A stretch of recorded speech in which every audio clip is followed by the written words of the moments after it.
नमस्कार, जय महाकाल। आप सभी का बहुत बहुत स्वागत है मेरे आपके YouTube channel the revive astro में।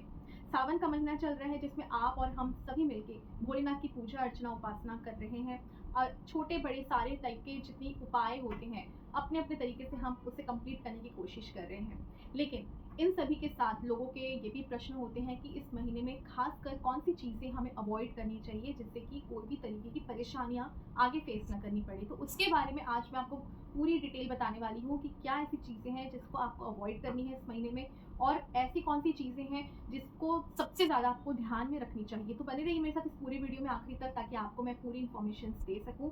और आगे बढ़ने से पहले आपको फिर से बता दूँ, नीचे दिया हुआ नंबर आप ही के लिए है। आप हमसे ऑनलाइन ऑफलाइन हर तरीके से जुड़ सकते हैं। हमारी टीम हमेशा आपके लिए करते हैं आगे की सावन का महीना जो है उसमें कौन सी ऐसी 5 चीज़ें हैं जो बिल्कुल स्ट्रिक्टली प्रोहिबिटेड है, बिल्कुल मना है।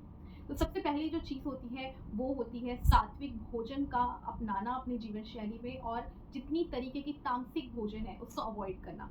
तामसिक भोजन में हमारा सबसे पहले आता है नॉन वेजिटेरियन फूड। जितनी भी नॉन वेजिटेरियन फूड है इनको इस टाइम पे बिल्कुल अवॉइड करना चाहिए। साथ ही साथ ऐसी फूड जो कि अनियन है, गार्लिक है, प्याज लहसुन वाली चीज़ें हैं, इसको स्ट्रिक्टली मना किया गया है इस टाइम पे। इसका रीज़न सिर्फ ये नहीं है कि हम पूजा कर रहे हैं इसलिए इसको मना किया है। इसके पीछे बहुत बड़ा साइंस है कि यहाँ पर अगर हम नॉनवेज फूड का कंजम्पशन करते हैं इस ड्यूरेशन में, क्योंकि यहाँ पर चल रहा है मॉनसून का वेदर, इस टाइम पे जो भी आप तामसिक भोजन लेते हैं वो एक तो डाइजेस्ट अच्छे से नहीं हो पाता, इनडाइजेशन क्रिएट करता है और साथ ही आपका जो ब्लॉटिंग है, ब्लॉटिंग वाली प्रॉब्लम, गैस्ट्राइटिस वाली प्रॉब्लम को बढ़ा देती है। तो इसलिए इस टाइम पे इसको खास करके मना किया गया है। दूसरी जो फूड जिस तरीके की खाना मना किया गया इस टाइम पे वो है डेयरी प्रोडक्ट।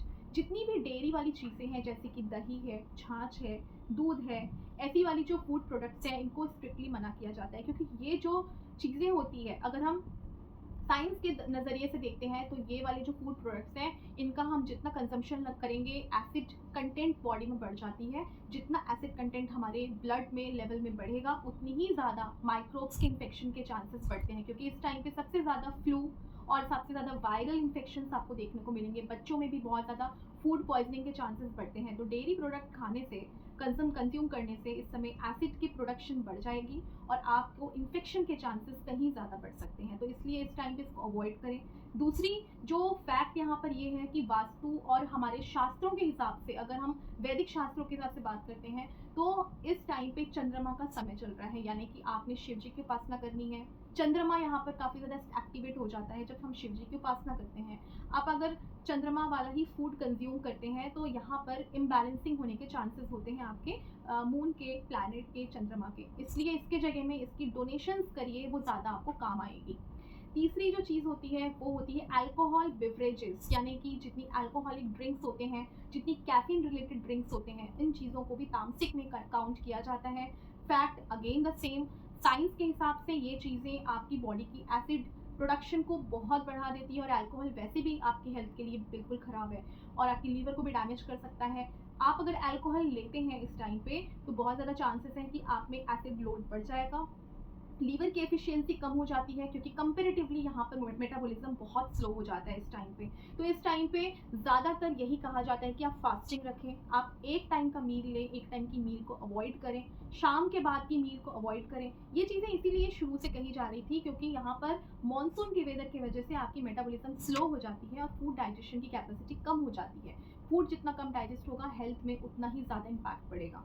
तो इसलिए ये बिल्कुल साइंस से जुड़ा हुआ फैक्ट है, इसको मानेंगे तो आपकी हेल्थ ज़रूर अच्छी रहेगी।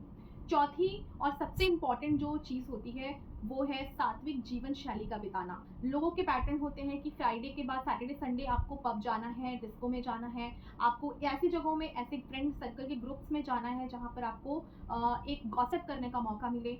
ठीक है, तो इस तरीके की जीवन शैली जहाँ पर आपको इल लैंग्वेजेस यूज़ करने पड़े, जहाँ पर गॉसिपिंग, दूसरों के बारे में हम चर्चा करते हैं, दूसरों की बुराइयाँ करते हैं, गलत तरीके से बिहेव करते हैं दूसरों के बारे में मजाक उड़ा उड़ा के, या फिर आप ऐसी तरीके की मॉल्स में और जगहों में विजिट करते हैं जहाँ पर एक खराब आपको वाइब्रेशंस मिलता है, इस तरीके की जगहों में जाने से इस टाइम पे बचें। रीज़न यही है इसके पीछे कि आप जब मेडिटेशन मोड में रहते हैं, क्योंकि अगर हम सावन की बात करते हैं तो सबसे ज़्यादा यहाँ पर मेडिटेशन की बात होती है। हम शांति चाहिए हमें लाइफ में तो हम सबसे पहले मेडिटेशन की तरफ जाते हैं, और जहाँ पर लाइफ में आपने ठहराव सोचा, मेडिटेशन की बात सोची, तो वहाँ पर सबसे ज़्यादा ज़रूरत होता है अपने आसपास का माहौल।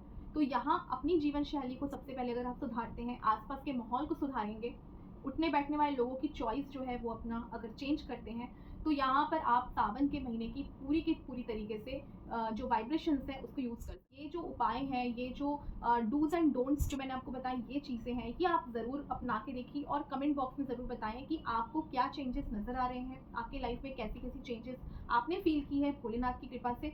मैंने क्योंकि अपनी लाइफ में ड्रास्टिक चेंज फ़ील किया है, आपने भी फ़ील किया होगा, जो भी फ़ील किया आप ज़रूर बताएँ। तो इन सभी के साथ मैं आप सभी से विदा लेती हूँ, मिलते हैं नेक्स्ट वीडियो में इसी तरीके से। नमस्कार।